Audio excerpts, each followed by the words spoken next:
أعوذ بالله من الشيطان الرجيم بسم الله الرحمن الرحيم الحمد لله رب العالمين وأشهد أن لا إله إلا الله وحده لا شريك له له الملك وله الحمد وهو على كل شيء قدير اللهم لك الحمد حتى ترضى ولك الحمد إذا رضيت ولك الحمد بعد الرضا أما بعد فإن أصدق الحديث كتاب الله وخير الهدي هدي محمد صلى الله عليه وسلم وشر الأمور محدثاتها وكل محدثة بدعة وكل بدعة ضلالة أما بعد.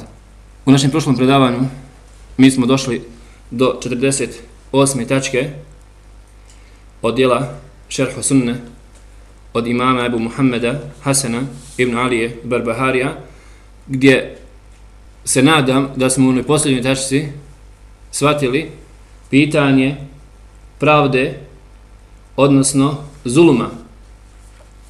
Pitanje pravde kao osobine Allaha subhanahu wa ta'ala.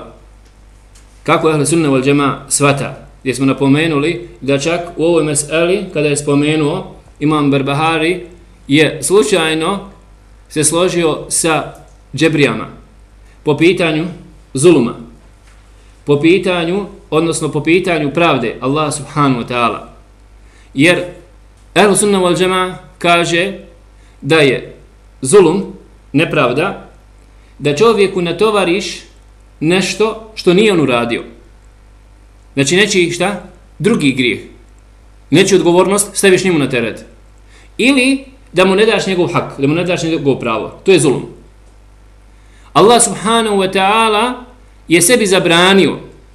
Bio je moćan, ali je sebi zabranio zulum. Shodno hadithi kudsi: Ja ibadi, inni harramtu zulma ala nafsi wa ja'altuhu bainakum muharrama, fala tadhalamu.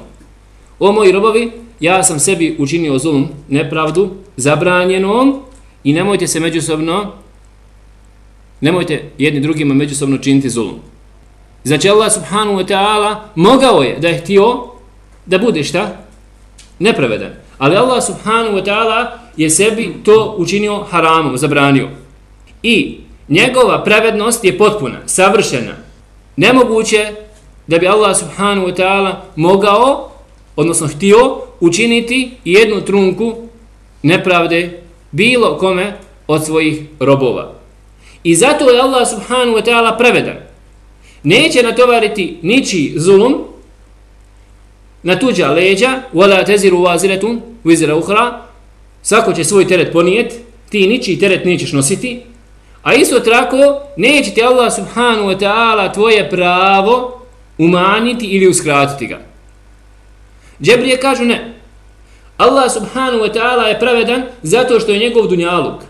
Njegova vlast apsolutna. On ima pravo da radi šta hoće. Svatate li? I kažu, kada bi Allah htio, mogao bi kazniti poslanike, oni tako kažu. I da kazni poslanike, kažu to bi bilo šta? Pravedno. Mi kažemo, Allah subhanahu wa ta'ala sebi zabranio pravednost, jer neće Allah subhanahu wa ta'ala kazniti poslanike. Neće. Jest. Neće. Jel, razumijete? To je razlika kod Ahlu Sunnata wal Džemaa i džebrija. Zato komentar, značenje kuranskog ajeta: La yus'alu amma yaf'al wa hum yus'alun. Allah niko ne pita za ono što radi, a oni bivaju pitani. Je zbog čega? Kako komentarišemo? Zbog toga što Allah subhanahu wa ta'ala pravedan i neće učiniti nepravdu svojim robovima da im natovari tuđi teret ili da im ne da njihovo pravo. Jel razumijete? Da im ne da Allah subhanahu wa ta'ala njihovo pravo. I zato kaže Allah poslaniku sallam Mu'ad ibn Džebelu: Etedri ma hakul ibad ala Allah, znaš šta je pravo robova kod Allaha subhanahu wa ta'ala. Naziva pravom, jer Allah subhanahu wa ta'ala je obećao to pravo i daće ga ko dođe njemu i ispuni uslove koji zaslužuju to pravo. Jel shvatate? To je razlika poimanja pravde i nepravde kod Ahlu Sunnata wal Džemaa s jedne strane i s druge strane kod džebrija. 49. tačka. Iza sami'ta ar-rajula yat'anu 'ala al-athar wa la yaqbaluha aw yunkiru shay'an min akhbari Rasulillahi sallallahu alayhi wa sallam fat'amhimhu 'ala al-islam fa innahu rajulun radi'ul madhhab wal qawl ولا يطعن على رسول الله صلى الله عليه وسلم ولا على أصحابه لأن إنما عرفنا الله وعرفنا رسوله وعرفنا القرآن وعرفنا الخير والشر والدنيا والآخرة بالآثار فإن القرآن أحوج إلى سنة من السنة إلى القرآن. Kaže Imam Barbahari, kad čuješ čovjeka da napada na predaje i ne prihvata ih ili negira dio tih predaja od predaja koje su došle od Allahovog poslanika sallallahu alejhi ve sellem, onda ga napadni po pitanju njegovog islama, po pitanju njegove vjere, jer je to čovjek lošeg mezheba i loših ružnih riječi, jer neće napasti na Allahovog poslanika sallallahu alejhi ve sellem niti na njegove ashabe, osim zbog toga što smo mi shvatili i spoznali Allaha, ispoznali njegovog poslanika, ispoznali Kur'an, ispoznali šta je dobro, šta je zlo, spoznali dunjaluk i ahiret, preko čega? Preko predaja. Ne bismo mogli spoznati ni Allaha, ne bismo mogli spoznati ni poslanika sallallahu alejhi ve sellem, ne bismo mogli znati šta je dobro, šta je zlo, ne bismo mogli spoznati Kur'an. Bez predaja koji su došle od Allahovog poslanika sallallahu alejhi ve sellem, jer Kur'an je, obratite pažnju na jačinu riječi, Kur'an je potrebniji sunneta nego što je sunnet potrebniji Kur'ana. Znači, kad vidiš čovjeka da napada na predaje, podrazumijeva se, naravno, na prvom mjestu hadis poslanika sallallahu alejhi ve sellem, ali isto tako predaje od ashaba, predaje od tabiina, predaje od etba'u tabiina, predaje od imama ovoga ummeta, isto tako. Kad vidiš da ti neko hoće da sruši učenjaka imama kome ummet posvjedoči ovaj imamet, braćo moja draga, taj želi šta? Da ti sruši vjeru. Jer kaže Abdullah ibn Mubarak, as-sanadu min ad-din, fanzuru mimman ta'khudhu dinakum. Sened je vjera. Vjera je sened. Zato gledajte od koga uzimate vašu vjeru. Zato je ta vjera prenešena preko predaja. Preko predaja s koljena na koljeno dok nije zapisana. Pa kad vidiš čovjeka da napada predaje, kaže Imam Barbahari, napadni ga po pitanju njegovog islama. Njegov islam nije dobar. Nešto ima problema po pitanju njegove vjere. Nije mu vjera u redu. To je čovjek lošeg, pokvarenog mezheba. Taj put koji mu je pokvaren. To je čovjek niskih riječi. Jer, braćo, valja dići svoju glavu i progovoriti protiv nekog ashaba Allahu poslanika sa sebom. Valja dići glavu pa progovoriti protiv nekog imama ovog ummeta. Ko si ti da ti progovoriš o Ahmedu ibn Hanbelu? Ko si ti da progovoriš ti nešto protiv imama Buharije, na primjer? Ko si ti da progovoriš protiv bilo kojeg učenjaka? Ko? Ko ima pravo da priča? Na kraju krajeva, ako ima neku zamjerku, onda pusti učenjake, nek oni jedni drugima odgovaraju. Nemoj ti da odgovaraš. Pusti. Jesi li ti na tom stepenu da ti odgovaraš nekome i da ti nekome protivrečiš i da ti iznosiš protiv nekoga argumente? Ko si ti? Zato što neće napasti na Allahu poslanika sallallahu alejhi ve sellem, niti na njegove ashabe, ni zbog čeg drugog nego što zna da se preko toga spoznaje vjera, a Kur'an je potrebniji sunnetu nego što je sunnet potrebniji Kur'anu. Ova predaja, ovaj izraz je došao od više učenjaka. Od više učenjaka spominje Ibn Abdul Bar, čak predaju od Ahmed ibn Hanbala, da je on to rekao. Međutim, braćo moja draga, treba imati malo obzira, jer neki učenjaci su osudili ovako žestok izraz. Jel shvatate? Nisu se složili sa ovakvim izrazom da je sunnet više potrebni, da je Kur'an više potrebniji sunneta, nego što je sunnet potrebni šta? Kur'ana, da je to pomalo žestok izraz. Nego treba se zadržati na izrazu koji Allah subhanahu wa ta'ala spomenuo po pitanju sunneta, da on pojašnjava Kur'an. Zato treba reći sunnet pojašnjava Kur'an. Sunnet pojašnjava šta? Kur'an. A ne govoriti šta je koga potrebnije, jer jedno i drugo je vahij, objava, jedno i drugo je došlo od Allaha subhanahu wa ta'ala, to nije govor poslanika sallallahu alaihi wa sallam, ni sunnet. Zato treba izbjeći ovakvu jednu žestoku rečenicu, pomalo možemo reći grubu, ali su učenjaci željeli da kažu važnost i bitnost sunneta Allahu poslanika sallallahu alaihi wa sallam. Tamam. 50. tačka.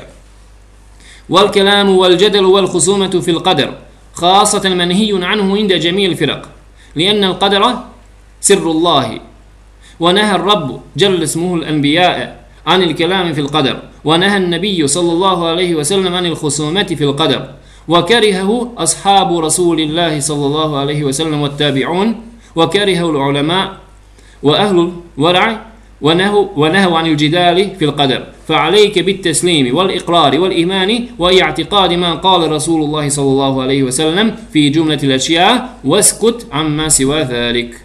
Kloniti se govora, rasprave, trvenja po pitanju kadera, posebno, to je zabranjeno čak, pogledajte, kod svih frka, kod svih sekti, zato što je kader Allahova tajna. Kader, sudbina, određenje je tajna Allaha subhanahu wa ta'ala. Imam Barbahari kaže, Allah subhanahu wa ta'ala je zabranio poslanicima da govore o kaderu. I zabranio Allahu poslanik sallallahu alejhi ve sellem raspravu oko kadera. Pokudili su ashabi Allahu poslanika sallallahu alejhi ve sellem i tabiini. I pokudili su učenjaci i bogobojazni ljudi i zabranili su raspravu o kaderu. Zato ti je obaveza da se pokoriš, da priznaš, da vjeruješ i da imaš čvrsto ubjeđenje u sve ono što je rekao Allahu poslanik sallallahu alejhi ve sellem općenito i šuti mimo toga. Šuti što ti dođe mimo toga. Braćo, općenito rasprava nije dobra. Rasprava nije dobra. Allah subhanahu wa ta'ala na primjer po pitanju kršćana i židova kaže: "Wala tujadilu ahlal kitabi illa billati hi ahsan." Kad budete raspravljali, znači nemojte raspravljati sa kršćanima i sa židovima osim na najljepši način. Jer rasprava treba imati određene principe gdje ako se radi o ovako jakim suprotstavljenim stranama, kao što je istina i neistina jasna, gdje čovjek treba da dostavi Allahu subhanahu wa ta'ala vjeru, ako se osjeća da je sposoban, da ima argumente, da ima znanja, nema zapreke da jedna grupa od muslimana i od učenjaka objašnjavaju i da raspravljaju sa njima i da skinu tu obavezu, jer kad su kršćani iz Neđrana došli Allahom poslaniku sallallahu alejhi ve sellem da pitaju o Isa alejhi selam, da pitaju o Marijemi, da pitaju o Inđilu i tako dalje, Allahov poslanik sallallahu alejhi ve sellem izašao pred njih i razgovarao i objašnjavao im. Sadate. Tako da nema zapreke na lijep način uz argumente da se jedna skupina učenjaka poduči, čak ljudi koji su znači jaki po pitanju Allahu subhanahu wa ta'ala vjere, imaju znanja, ne može im ući šubha. Nema zapreke da čitaju i iščitaju i Tevrat, da iščitaju Inđil, to je da iščitaju Bibliju, Stari i Novi Zavjet. Obrate pažnju, ali ne svi. Jer Šejhul Islam ibn Tejmije govori po pitanju filozofije na mnogim mjestima gdje zabranjuju i odvraća muslimane da je čitaju i tako dalje. Allahu poslanik sallallahu alejhi ve sellem Omeru radi Allahu ta'ala anhu zabranjuje da čita Tevrat, jer je u tom trenutku došao Kur'an.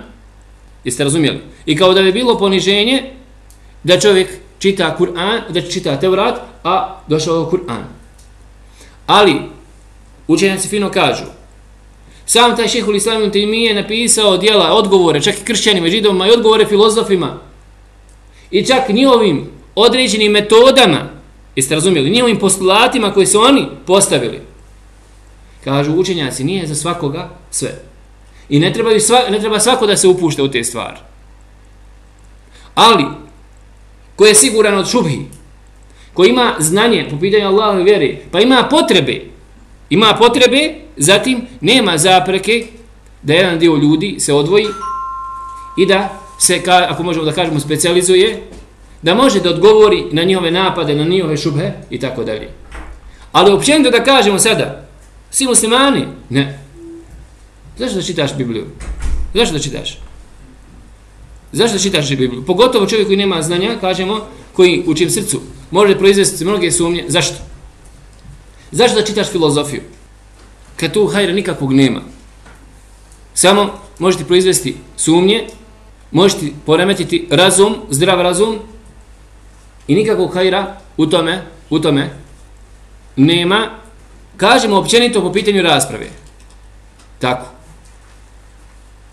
A pogotovo, braćo moja draga, pogotovo da čovjek raspravlja o kaderu.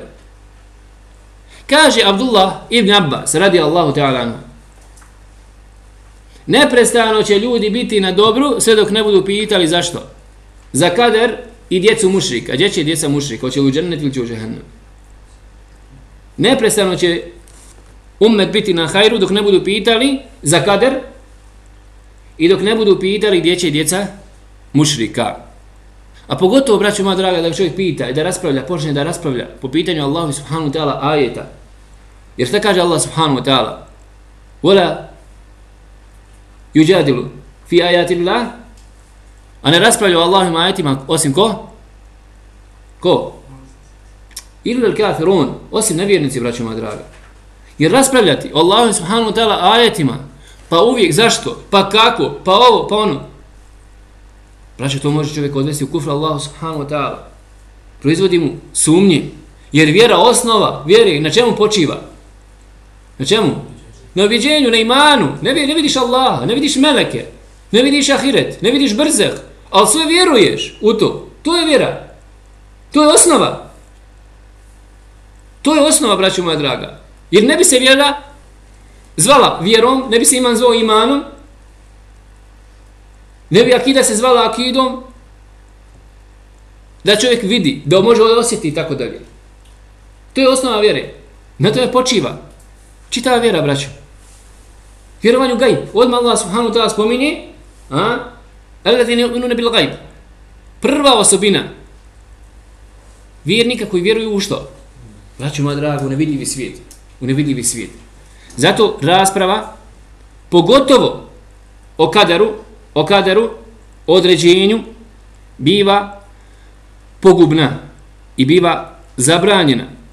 Jer kader je Allahova tajna. Tako Imam Tahavi u svojoj poslanici kaže: "El kaderu sirru Allahi fi khalqi." Kader je, znači, Allahova tajna u njegovim stvorenjima, po pitanju njegovih stvorenja. I kaže Imam Barbahari da je uzvišen Allah subhanahu wa ta'ala zabranio poslanicima da pitaju kaderu.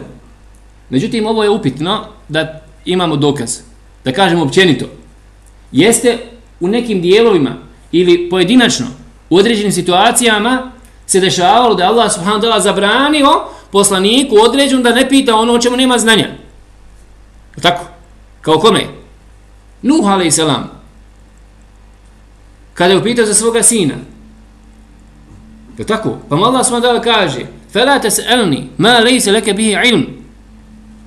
Nemoj da me pitaš ono o čemu ti nemaš znanja. Jer je rekao: "Wanada Nuh rabba." Nuh je počeo da doziva Allah subhanahu wa ta'ala, svog gospodara.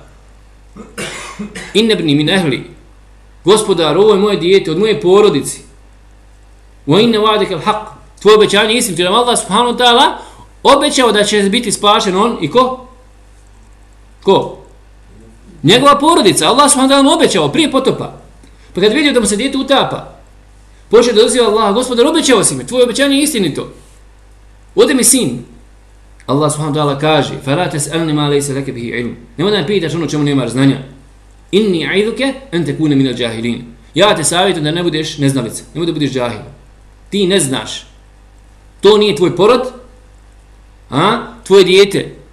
tvoje dijete je innahu amalun ghayru salih. Nije dobar, čestit porod. Bez obzira što si ga ti rodio, bez obzira što je tvoje dijete, iz tvoje kičme, tvoje dijete, ali, kad je nevjernik, nema više nikakve veze s tobom, gotovo.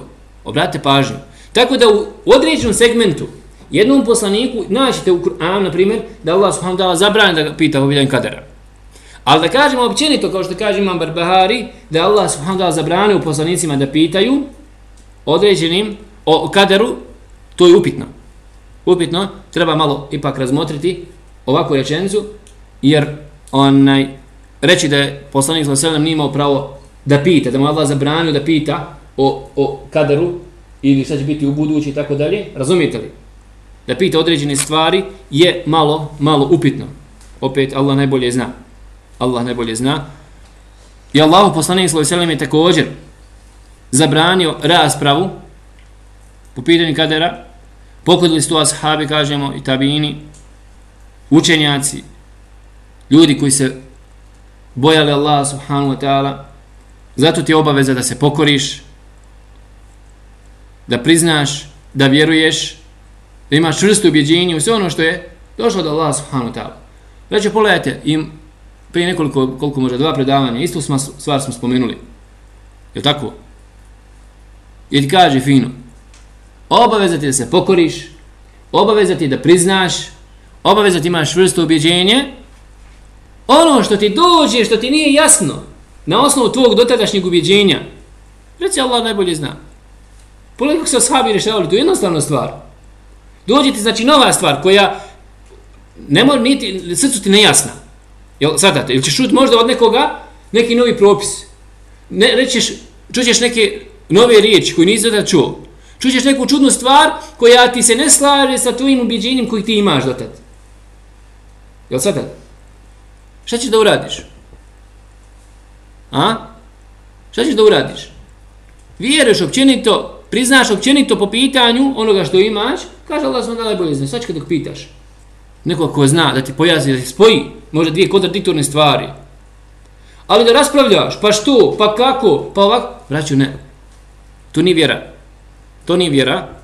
Zato te učimo Imam Barbahari ponavljati na više mjesta. Obaveza te pokoriš, da prihvatiš i tako dalje. A što ne znaš, mimo toga, šuti. Ako budeš šutio, nećeš šta? Nećeš naškoditi. Nećeš naškoditi ni sebi, ni ćeš naškoditi drugima. Braćo, šutnja je izlaz od mnogih problema. Od mnogih problema. Pogledajte kada je u pitanju recimo fitna ashaba Allahu poslanika sallallahu alejhi ve sellem. Koja se desila? Sa'd ibn Abi Waqqas, odobradovani džennetom. Zatim Sa'id ibn Zaid, isto tako odobradovani džennetom. Povukli se. Jer kad se desila fitna, kad je ubijen Uthman, 5 ashaba odobradovani džennetom je već preselilo, 5 ostalo živi. Preselio Abu Bekr, Omer, Osman, preselio Abdurrahman ibn Auf, preselio Abu Ubejda ibn Džerrah. Njih 5 se preselila. Ostalo drugi 5. Ostao Alija, živ, Zubair ibn Awam, Talha ibn Ubejdillah, ostao Sa'd ibn Waqqas i Sa'id ibn Zaid. Njih 5 ostalo živi. Haridžije, koji su opkolili Medinu, koji su uzeli vlast u svoje ruke, u petak umrak, ubili Osmana radijallahu ta'ala anhu, islamski umet ostao bez halife. Egipćani koji su tu ubili, oni su smatrali treba Alija, naginjali njegovu stranu. Iz Kufe koji su došli smatrali treba biti Zubair ibn Awam. A Basrici smatrali su da treba biti Talha ibn Ubejdillah. I otišli kod njih. Kad su jedan i drugi i treći kad su odbili, niko nije htio da prihvati hilafet. Odlazi kod Sa'd ibn Abi Waqqasa radijallahu ta'ala, koji se udaljio, i također Sejda radijallahu ta'ala anhuma. Oni su otišli izvan Medine još od vremena Omera radijallahu ta'ala anhu, odnosno od vremena Uthmana nakon što je Uthman izabran. Povukli se iz javnog života, pogotovo su se izolovali nakon 30. godine po hidži. Jer je tada počela fitna, tu je godina fitne, početak fitne, 30. godine po hidži. 5 godina prije ubisa Osmana radijallahu. Braćo, kad pogledate stvari, kasnije kad analizirate, šutili su, povukli se iz tih dešavanja, postupili kako Allah poslanik sallallahu alejhi ve sellem naredio. Jel shvatate? Kasnije isto tako, Mughira ibn Šu'be posavjetovao Aliju Jedan dan sutradan ga posavjetovao drugačije po pitanju namjesnika, šta će uraditi sa njima. Nije ga li htio poslušati, čovjek digo se, otišao iz Medine, otišao u Meku, kasnije otišao u Taif. I gotovo, nema više. I mnogo ashaba, čak Imam Šabi kaže, od učesnika Bedra, tako mi Allah, Imam Šabi se zaklini. Walladhi nafsi bijedi, kaže, tako mi Allah, od učesnika Bedra učestvovalo je samo 6, nije bio 7. Ili je 7, nije bio 8. Gotovo. Toliko ashaba je učestvovalo šta? U fitni.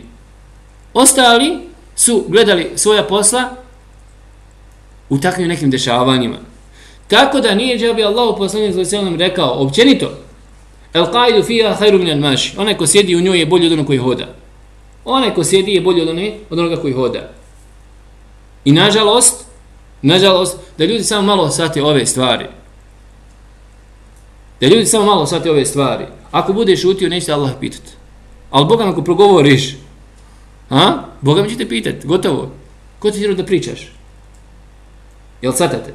Tako da šutnja, povlačenje u određenim tim situacijama biva hajr. Ako ne znaš pametno šutiti, lijepo, dobro, onda znaš. Ako ne znaš pametno govoriti, onda znaš pametno šutiti. I po pitanju isto tako, kažemo stvari u kojima čovjek nema znanja. Braćo moja draga, kad imate, danas nešto čitam, gledam, po pitanju samo Araba, gramatike, riječi la havla wa la kuvvata illa billah. 8 nekih načina u arapskom jeziku. Učenjaci arapskog jezika kažu, imate 8 načina. Kako biva? 8 načina. Kad vidiš takve ljude, učenjake, koji su bili na tom nekom stepenu, koji su poznavali u srž šerijat, poznavali Allahu subhanahu wa ta'ala propise, poznavali Allahu subhanahu wa ta'ala vjeru, braćo, Boga mi je sramota.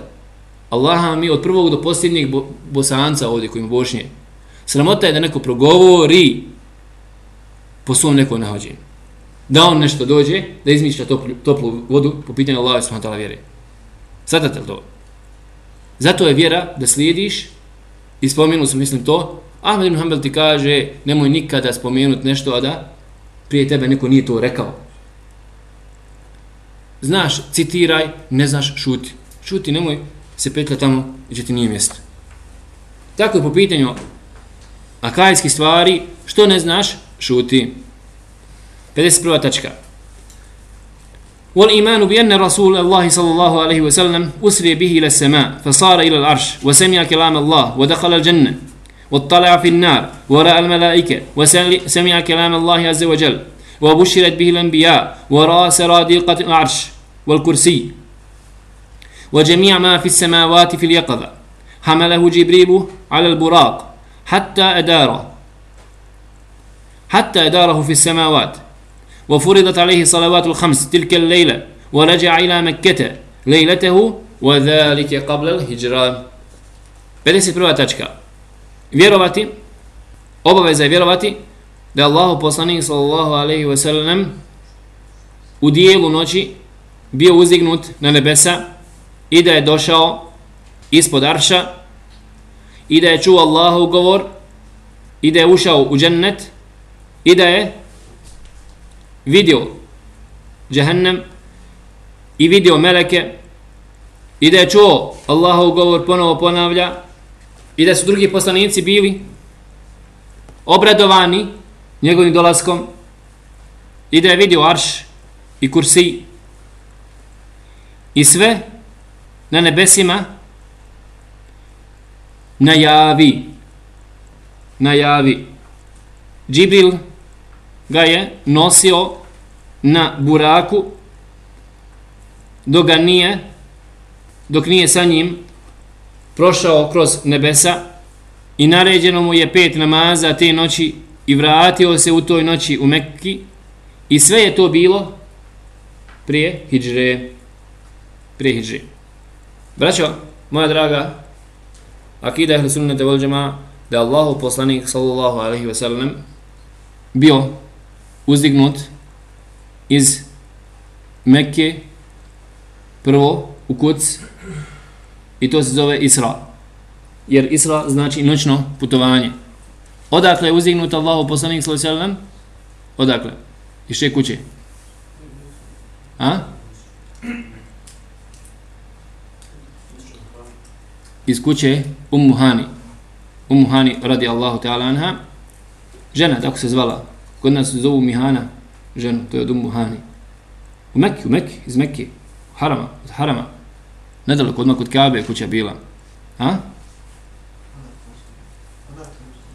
Oda tu se rascijepilo, jest, i onda je odnešen do Kabe i onda od Kabe, ali to je nedaleko odmah, ali bio u kući. Koje godine to je bilo po hidži? Prije hidži. A? Godinu dana.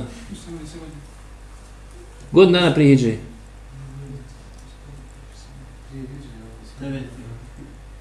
9. godine. On kaže godinu dana, kod njega je znači 12. godine. Kada je propisan namaz, braćo? 10. godine. Tada je bio Isra i Mi'rađ. 10. godine po poslanstvu. 10. godine po poslanstvu. 10. godine po poslanstvu. I dotad su muslimani klanjali 2 namaza samo. Ujutro i navečer. A 9. godine, to bilo sad posto? A? Jel 9? Ja, jest. Nije dovoljno stav ona istočava pitanju strani mrađa. Ima više mišljenja. U kojem smislu? Kad se desilo? Jeste. Nije jednoglasan. Zato kaže Imam Barbahari i da se desio Isra i Mi'rađ prije hidže, jer imate koji kažu poslije hidže. Poslije hidže. Ono što je tačno jeste da se 2 puta Allahom poslaniku sallallahu alejhi ve sellem desilo cijepanje prsa, čišćenje srca. To je ispravan stav. 2 puta Allahov poslanik sallallahu alejhi ve sellem je imao cijepanje šaqu sadr. Cijepanje prsa, gdje prvi put mu se desilo dok je još bio u plemenu Benu Sa'd, kod Halime Sa'dije, kad je čuvao ovce sa ostalom djecom, pa su dotrčali, kao što znate, obavijestili Halim, hadis vjerodostojan, gdje su rekli da je umro i da ga je čovjek povalio, kao da ga je zaklao. To su djeca vidjela. I kada je dotrčala Halima, vidjela ga je u takvom stanju. Enes ibn Malik se zaklinje Allahom, hadis vjerodostojan, da je vidio rez na prsima Allahovog poslanika sallallahu alejhi ve sellem. Trag. Kažu učenjaci, to je bilo priprema za vahj, za objavu. Jer je došao melek Džibril sa posudom, zlatnom posudom u kojoj se nalazio zemzem. Ova predaja govori o Isra i Mi'rađu. Ste razumijeli? Ova predaja govori o Isra i Mi'rađu. Sa zlatnom posudom u kojoj se nalazi zemzem i onda je izvadio srce Allahov poslanika sallallahu alejhi ve sellem i oprao ga u vodi zemzem i otkinuo je ugrušak sa srca i rekao je: "Hada hadlu šejtani mink." Ovo je udio šejtana kod tebe. Otkinuo je to Džibril prije objave. Kažu učenjaci, to je bila priprema od strane Allaha subhanahu wa ta'ala, znači da mu šejtan ne može ništa njegovom srcu i da bude spreman da prihvati objavu od uzvišenog Allaha kad to dođe. A drugo cijepanje prsa je bilo u oči Isra i Mi'rađa, da može podnijeti to putovanje. Da može podnijeti to putovanje. A Isra i Mi'rađ jedan put se samo desio, mada ima učenja koji pokušavaju na osnovu određenih predaja da kažu šta? Da se desio šta? I 2 puta, ali nije tačno. Isra i Mi'rađ se desio jedan puta 10. godine po poslanstvu, kad je Allah subhanahu wa ta'ala uzdigao sa dušom i tijelom, najavi i to je stav većine islamskih učenjaka i to je ispravno mišljenje, za razliku od, recimo, čak Ajše radijallahu ta'ala anha, Hasan al-Basrija, koji kažu da je poslanik sallallahu alejhi ve sellem bio uzdignut samo dušom. Jeste znali to? Samo dušom, a ne tijelom. I to je jedno od mišljenja što nije ispravno, što nije tačno. Ali postoji razlika između ovog mišljenja, gdje Ajša kaže, gdje kaže Hasan al-Basri, da je to bilo dušom i drugog mišljenja koji kaže da je to bilo u snu. Postoji razlika između ova dva mišljenja, obratite pažnju. Nije isto mišljenje Ajše koja kaže bilo je samo dušom. I nije isto mišljenje da se kaže bilo je u snu.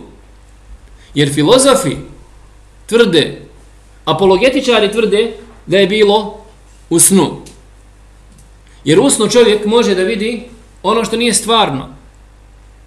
U redu kažu, snovi poslanika su istina, u redu. Ali u snovima poslanika je bilo i prenesenih stvari, jeste razumjeli? Alegoričnih stvari. Zar nije Allah poslanik sallallahu alejhi ve sellem vidio grupu ljudi u snu, hadis Buhari, koja je prošla pokraj njega, neki od tih ljudi imali su košulju do prsa, neki su imali više od toga, a prošao je Omer, čija se odjeća vukla po zemlji. Pa je bio upitan, Allahu poslanik, šta tumačiš to? Pogledajte. Jeste razumjeli? Pa je rekao Allahu poslanik sallallahu alejhi ve sellem, iman, vjera. Allahu poslanik košulju, odjeću je protumačio kao vjeru. Kome je dokle došlo toliki imao iman, što je dokaz povećavanja i snižavanja imana, ali želimo ovim hadisom da kažemo da je mogao poslanik sallallahu alejhi ve sellem vidjeti nešto, znači istinito, razumijete li, ali da se protumači kao san. Kao san. I to je razlika, ogromna razlika između stava Ajše radijallahu ta'ala anha i mišljenja koji kažu da je u snu. Ispravan stav jeste ehlu sunnata wal džemaa, da je bez sumnji, braćo moja draga, Isra i Mi'rađ bio sa tijelom i dušom na javi. Shodno kuranskom ajetu subhanallazi esra bi abdihi lejla min al-mesjid al-harami ila al-mesjid al-aqsa. Uzvišen neka Allah, čist neka je od svih krnjavosti i manjkavosti i nedostataka, to je značenje tesbiha koji je u dijelu noći prenio svoga roba. Rob u arapskom jeziku, braćo moja draga, to je jedan od dokaza. Abd znači i dušom i tijelom. Jedan dokaz. Drugi dokaz iz ovog kuranskog ajeta, gdje Allah subhanahu wa ta'ala odpočinje suru sa tesbihom, subhane, gdje veliča Allah subhanahu wa ta'ala sebe. A da je samo dušom, to ne bi bilo ništa posebno čudno. Ne bi bio neki, kao možemo da kažemo, veliki događaj. Evo, shvatate. Ili u snu. Ne.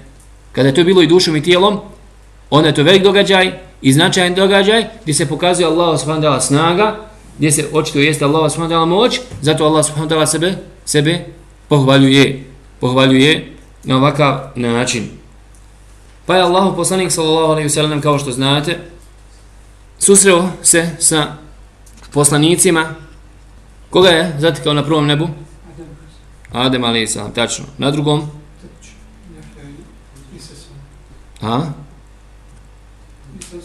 Jahja alejhi selam, a Idris, Ko je na drugom nebu? Tačno. Na trećem ko? Jusuf alejhi selam. Jeste.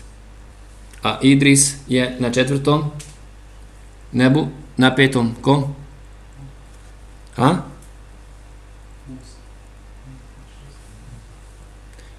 Harun je alejhi selam na petom, a na šestom je Musa alejhi selam i na sedmom Ibrahim alejhi selam, koji je bio naslon na Kaabu, što učenjaci kažu da je nagrada shodno djelu.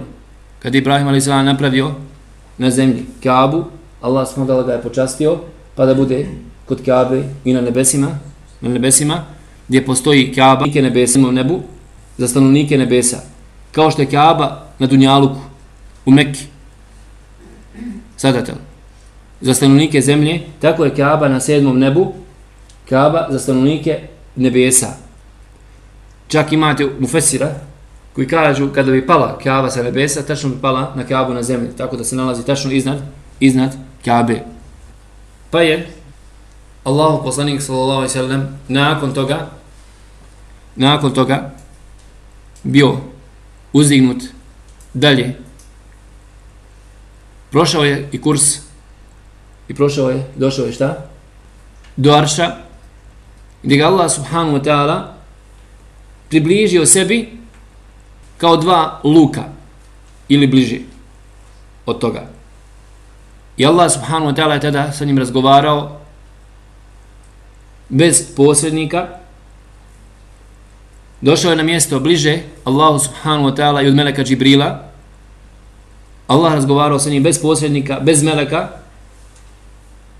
Zato kaže šejh Islam Tejmije, nijednom poslaniku Allah subhanahu wa ta'ala nije dao nešto, da nije dao šta? I Muhammedu sallallahu alaihi wa sallam. Razgovarao je sa Musom alaihi salam. Jeste, bez posrednika. Ukelem Allahu Musa teklima. Allah razgovarao sa Musom alaihi salam, bez posrednika. Musa alaihi salam ga čuo. Allah čuo. Allah sa njim razgovarao. Razgovarao je Allah subhanahu wa ta'ala sa Muhammedom sallallahu alaihi wa sallam. Tako da, braćo moja draga, sve ovo obaveza vjerovati Allah sve može. Allah sve može. 52. tačka. وَعَلَمْ أَنَّ أَرْوَاحَ الشُّهَدَاءِ فِي حَوَاصِلِ طَيْرِ خُضْرٍ تَسْرَحُ فِي الْجَنَّةِ وَتَأْوِي إِلَى قَنَادِيلِ تَحْتَ الْعَرْشِ وَأَرْوَاحُ الْفُجَّارِ وَالْكُفَّارِ فِي بِئْرِ بَرْهُوتِ وَهِيَ فِي سِجِّينِ. Znaj da su duše šehida u prsima zelenih ptica koje lete u džennetu i dopiru do kandilji ispod arša, a duše pokvarenjaka i nevjernika su u bunaru koji se zove Berhut u Sidžinu. Znači, Allahu poslanik sallallahu alejhi ve sellem nas je obavijestio da su, znači, duše šehida fi hawasil tayri khudrin, u prsima zelenih ptica. Vjerujemo da njihove duše su u džennetu, u pravom džennetu, koji Allah subhanahu wa ta'ala stvorio, koji je pripremljen za vjernike. I to nema zapreke što će prvi ući poslanik sallallahu alejhi ve sellem. Jeste razumjeli? Na sudnjem danu. Jer ovo je ulazak dušom, nije ulazak tijelom, nije naslađivanje još potpuno. Jer će i sami ti šehidi ući u džennet na sudnjem danu. Jel razumijete? Tako da to nema kontradiktornosti.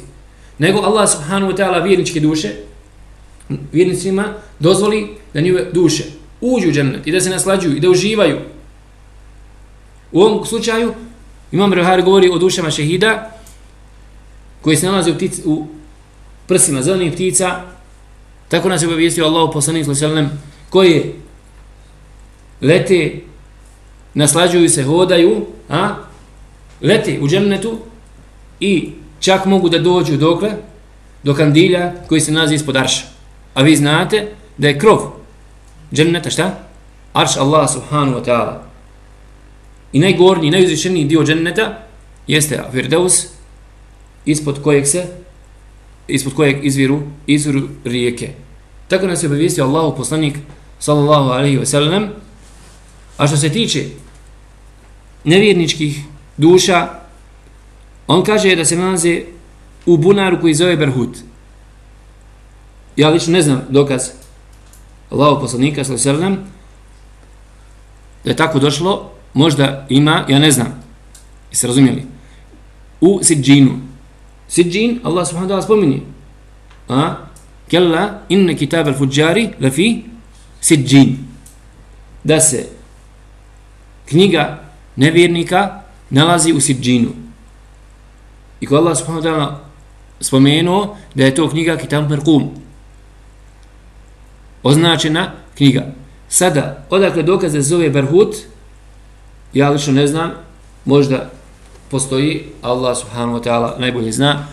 Ako budem do kraja, znači do četvrtka, petka, potražit još, ako budem našao šta, inša Allah, sutra, prekosutra, šta, spomenut ćemo, jer bilo mi je čudno, ali uvijek čovjek ne zna što uvijek sazna i uči, tako se ja.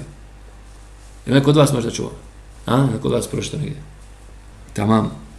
Ne, braći, pazite, jedan od veliki, sjećam se... Ko naravno bi to šeho je nešto prevedu, može biti veliki broj. Pitanje ime. Ali sjećam se, recimo kad smo radili Qawaidul Muthla, komentar sa jednim šejhom i došli smo do pitanja zaborava koje Allah subhanahu wa ta'ala spominje za sebe, osobinu Allah subhanahu wa ta'ala. Nesu Allah fe nesijehu. Oni su zaboravili Allaha, šta? Pa Allah njih tako je. I kad smo došli do ovog pitanja i kaže šejh, sačekajte da vidim. Kad je zvači direktno šejh Ibn Fejmina. Šejh učenjak i to mašala od dječji profesor koji šejhova bili po pitanju akide. I to je meni bilo ovako ibret, znaš. Ibret bio da čovjek fino kaže, nazvaću pa ću pitati. I nije, kaže, pokušavam sam dobiti, nisam dobio, ostalo to je nekoliko dana, možda i čak i više, 10-15 dana. Jer postavlja se pitanje, Allah subhanahu wa ta'ala sve zna. Nije Allah subhanahu wa ta'ala, oma rabbuke? Kako je, ne, po pitanju Musa a.s. kad govori faraonu. Inna rabbi la yadillu, wala yansa, moj gospodar ne zaboravlja. Obrate pažnju, moj gospodar ne zaboravlja. Musa a.s. govori faraonu. Jeste razumjeli?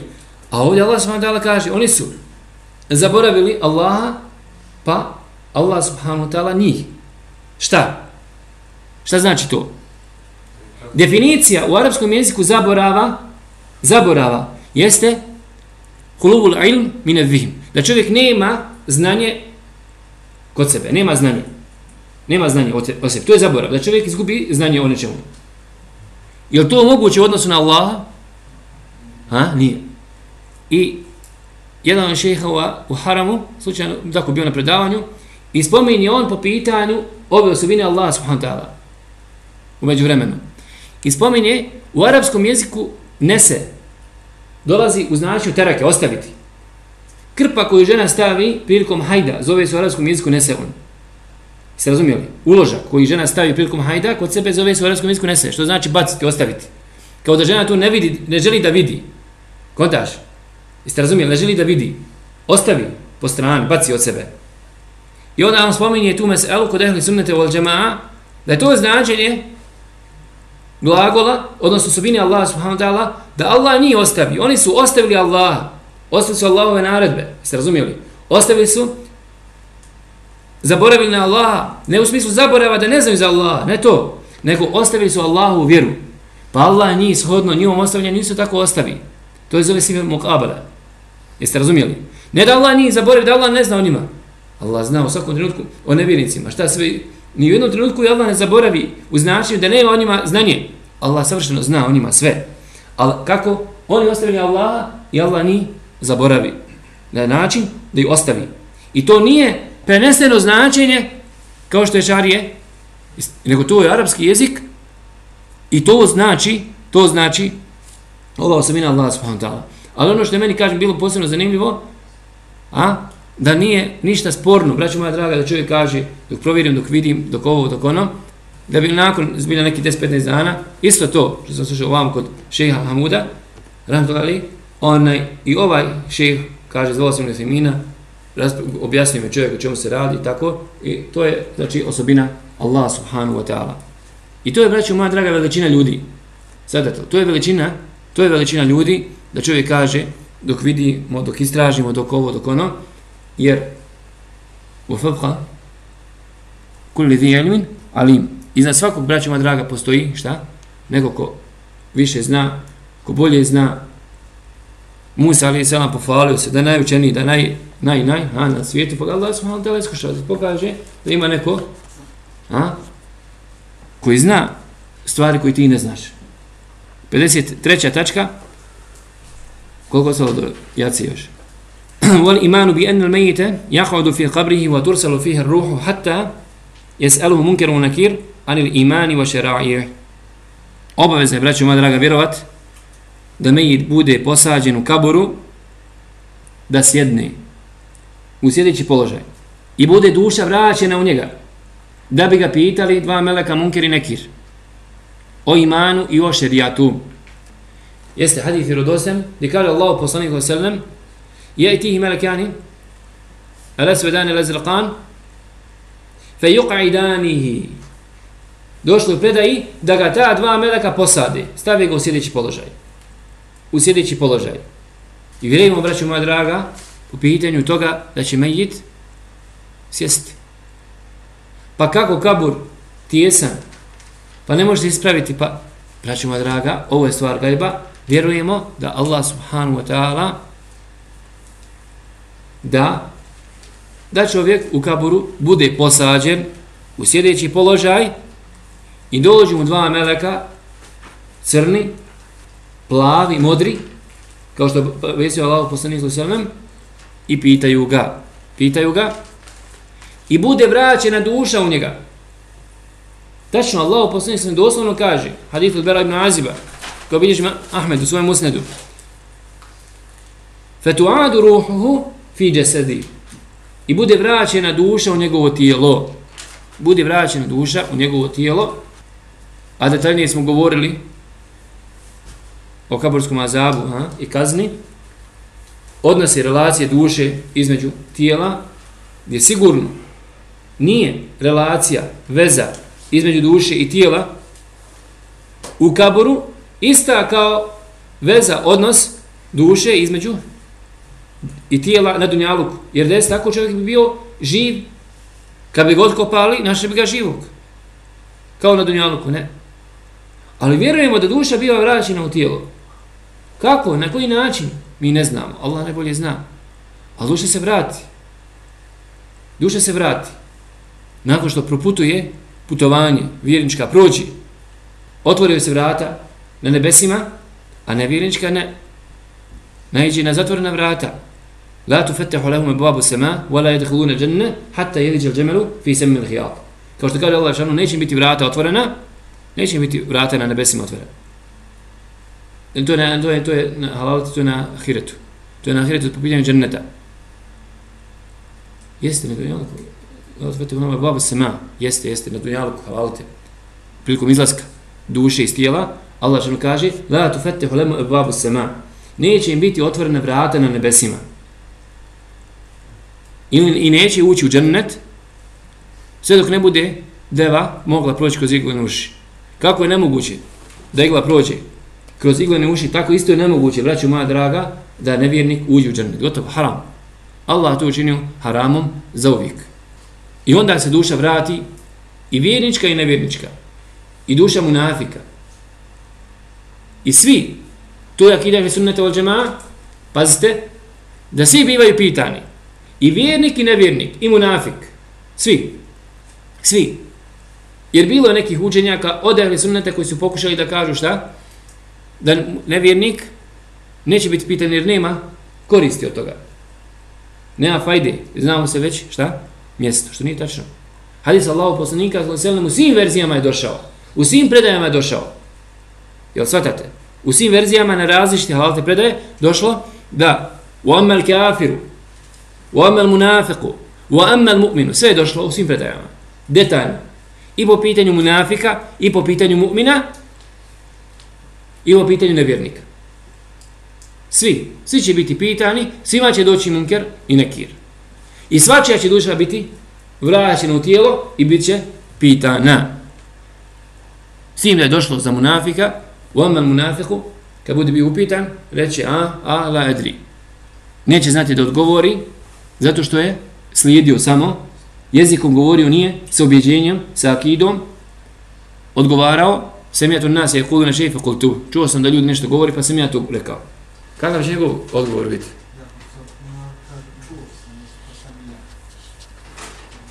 Ovo je došlo, kažem, za munafika. A nevjernik će dobiti malju u glavu. Da se Allah sačuva. Nastavit ćemo kako da sljedeći put.